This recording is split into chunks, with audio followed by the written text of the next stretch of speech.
In December 2022, the Saskatchewan government passed a bill that increased the candidate deposit for provincial elections from $100 to $500. This means that anyone who wants to run for office in Saskatchewan has to pay $500 upfront, which will be refunded if they file the proper paperwork after the election.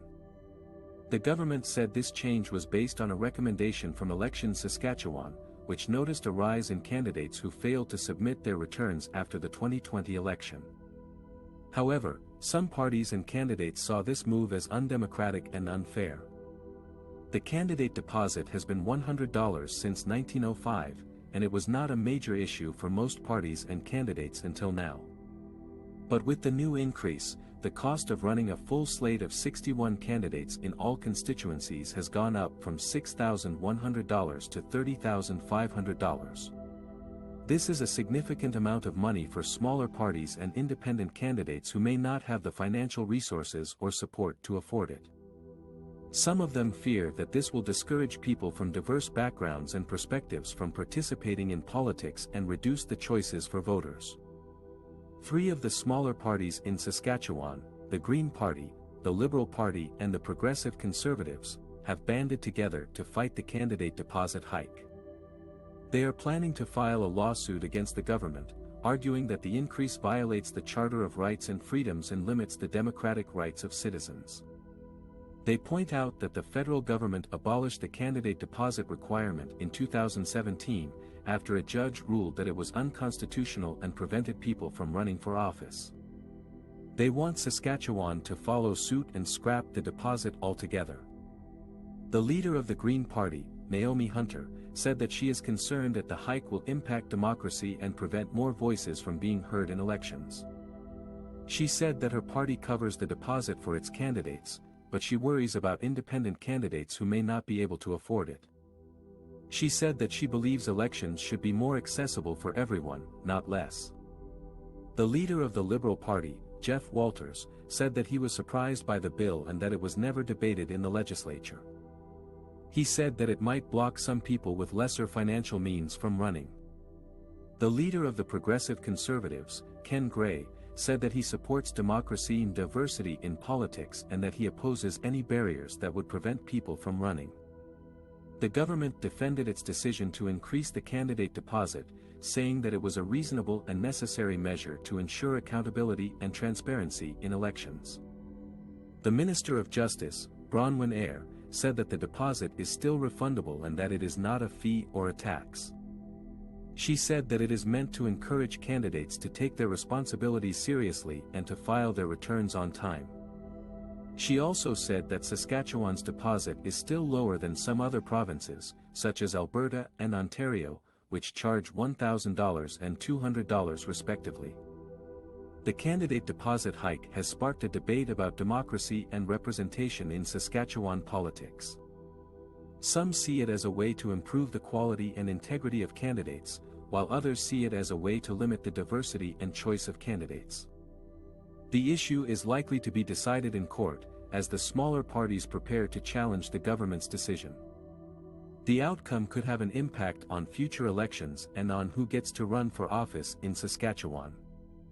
The Saskatchewan government's decision to increase the candidate deposit fee from $100 to $500 sparked a backlash from some of the smaller political parties in the province. The Saskatchewan Green Party, the Progressive Conservative Party of Saskatchewan, and the Buffalo Party of Saskatchewan formed a coalition to challenge the deposit hike in court and argued that it violated their charter rights. The coalition claimed that the higher deposit fee would create a barrier for low-income and independent candidates who wanted to run in the provincial election.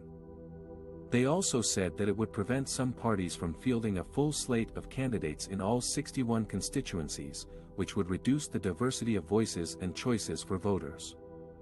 The coalition cited a 2017 court case that struck down the federal candidate deposit requirement of $1,000 as unconstitutional.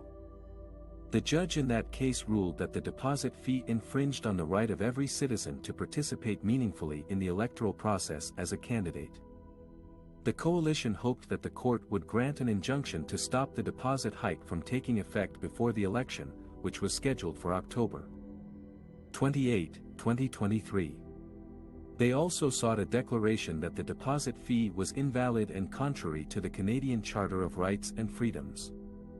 The coalition argued that the deposit hike was not justified by any legitimate public interest or objective. They said that it was motivated by a desire to limit competition and stifle dissent from smaller parties. They also challenged the rationale given by Election Saskatchewan, which recommended the deposit increase after a significant number of candidates failed to submit their financial returns following the 2020 election.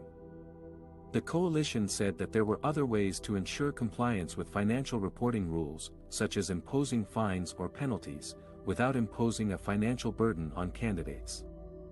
They also pointed out that the deposit fee was refundable only if a candidate received at least 15% of the votes cast in their constituency, which was an unrealistic threshold for many candidates. The coalition hoped that their legal action would protect democracy and encourage more participation and representation in Saskatchewan politics. They said that they were fighting for the rights of all Saskatchewanians who wanted to have a say in their government and their future. The coalition of the Saskatchewan Green Party, Liberal Party, and Progressive Conservatives challenged the increase of the candidate deposit from $100 to $500 in court, arguing that it violated the right to vote under Section 3 of the Charter of Rights and Freedoms. They claimed that the higher deposit would discourage independent and low-income candidates from running for office, and reduce the diversity of voices in the political landscape. The coalition relied on the precedent of reference re Prov. Electoral Boundaries, Sask. A 1991 Supreme Court case that struck down a provincial law that imposed a strict quota of urban and rural ridings and required that urban ridings coincide with existing municipal boundaries. The court ruled that the law infringed Section 3 of the Charter by creating significant variances in the size of voter populations among constituencies, and by failing to respect the principle of effective representation. The coalition also cited a 2017 federal court decision that abolished the $1,000 deposit for federal candidates, finding that it was in breach of the charter right of each citizen to participate meaningfully in the electoral process as a candidate.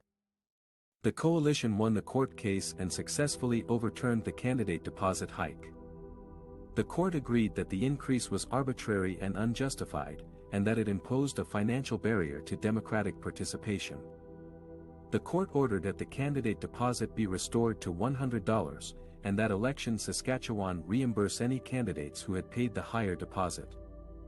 The victory of the coalition means that more candidates will be able to afford to run in future elections, and that voters will have more choices and perspectives to consider. It also sets a precedent for challenging any legislation that may infringe on the right to vote or to run for office.